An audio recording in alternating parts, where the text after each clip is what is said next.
place? I think that's a great question, and one that we have grappled with. Of course, the country is big and the needs are immense.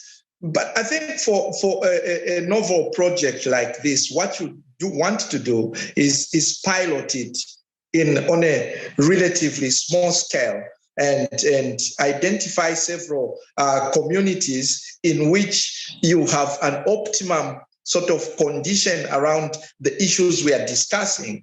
And I think upon identifying those, then figure out the mechanism. And I think one way of identifying those is firstly to engage with. There are a number of women entrepreneurs who are already trying things within the community.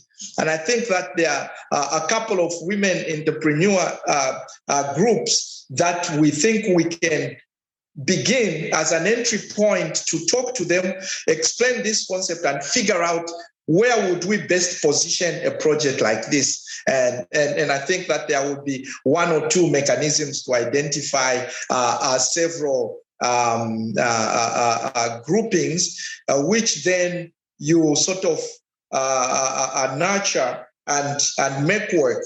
And I think depending on the scale that we choose to start from, it can be as few as 10 groups. It can be more or less, depending on, how clearly and confidently we feel in getting the project moving forward. But I think that principally identifying a smaller scale pilot groups, learning lessons from those, and I think as success and achievement are reached, being able to expand the model to other places where it can function. I think that would do two things. It will allow us to minimize the risks in sort of mistakes that can be made at large scale. But number two, it also, for where you are successful, you very quickly give early results and proof of concept.